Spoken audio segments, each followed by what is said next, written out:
Paslon sunanu raf'ul yadaini fi arba'ati mawadi'a. Nah, sunnah-sunnah dalam mengangkat tangan ketika sholat. Jadi ada sunnah-sunnah dalam mengangkat tangan ketika sholat. Yang pertama, inda takbiratul ihram. Yang pertama, ketika takbiratul ihram itu disunahkan angkat tangannya. Dalam salah satu sahabat, lupa siapa, Rasulullah mengangkat tangan. Ketika angkat tangan itu sejajar dengan pundak tangannya. Kata ulama kalau sejajar dengan pundak tangan ya bukan jemari, semua tangannya. Berarti otomatis dia harus di antara jempol ini harus ukuran ke telinga, bukan kita telinganya gini. Allah, enggak harus ditempel juga seakan-akan kita udah nyampe telinga. Allah. Jadi pundak ketika Rasulullah takbir itu disunahkan supaya kita dapat pahalanya lebih banyak dari Allah. Walaupun nggak sampai sujud sampai jatuh Allah. Tapi lebih sunnah lagi kita mengamalkan sampai pundak tangan kita.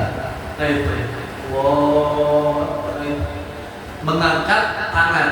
Yang pertama ketika takbiratul ihram. Yang kedua, inda ruku'i. Ya, yang kedua ketika ruku. Misalnya baca Anas aja, minal jinnati wan nas. Kalau langsung ruku jangan gini, angkat dulu. Allahu Akbar. Ruku. Disunahkan supaya kita berkualitas sholat kita ya, banyak pahala dari Allah. Maaf, angkat dulu. Seperti takbiratul ihram. Yang ketiga itu yang kedua ada 4. Yang ketiga, wa indal i'tidal, ketika berdiri dari ruku. Sallallahu liman hamid, angkat tangannya. Sallallahu liman hamid, Rabbana wa lakal hamd. Nah itu yang ketiga. Yang terakhir, yang disunahkan angkat tangan, diangkat tangannya. Wa idda qiyami minat tasahudil awal, ketika setelah tasahud awal, tahiyat yang kedua kalau sholat 4 rakaat. Setelah tasahud awal, setelah tahiyat pertama. Kalau maghrib 3 rakaat, setelah tasawuf pertama, yang kedua, rakaat kedua, kita berdiri, tangan kita angkat. Allahu Akbar. Kalau rakaat pertama kita berdiri nggak diangkat nggak apa-apa. Rakaat pertama sujud, subhanallahil a'la, diri, Allah, langsung gini kan Allah. Tapi rakaat kedua setelah tahiyat awal berdiri, disunahkan takbir, disunahkan tangan-tangan. Allah, tangannya diangkat sambil berdiri sambil ditarik tangannya diangkat. Ada nggak Pak? Mengangkat tangan lebih banyak daripada sholatnya. Kalau sholatnya ketinggalan, sholat maghrib kita ketinggalan 2 rakaat. Ketika imamnya tasawuf awal, kita langsung tasawuf kan, duduk.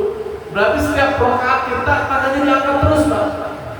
Kalau ketinggalan sholat maghrib 2 rakaat, saya sholat maghrib imam 2 rakaat lagi tahiyat, kita dapat langsung duduk boleh tuh, takbir, duduk, tahiyat, ikut imam. Imam diri, kita angkat tangan. Selanjutnya imam sholat terakhir, rakaat terakhir, kita ikut juga rakaat terakhir. Udah beres imam salat, kita diri, angkat lagi tangannya. Terakhir kita sendiri lagi itu 1 rakaat baru dikerjakan. Udah gitu. Jadi yang banyak mengangkat tangan ketika masuk dalam sholat maghrib. Sholat yang lain ya, karena maghrib 3 rakaat yang lain 2. Nah, kalau sholat subuh tadi mengangkat tangannya nggak ada tuh setelah sujud. Makanya setelah sujud 1 rakaat berdiri, terus berdiri, sujud lagi. Kemudian dia tahiyat akhir, bukan tahiyat awal. Mudah-mudahan bermanfaat.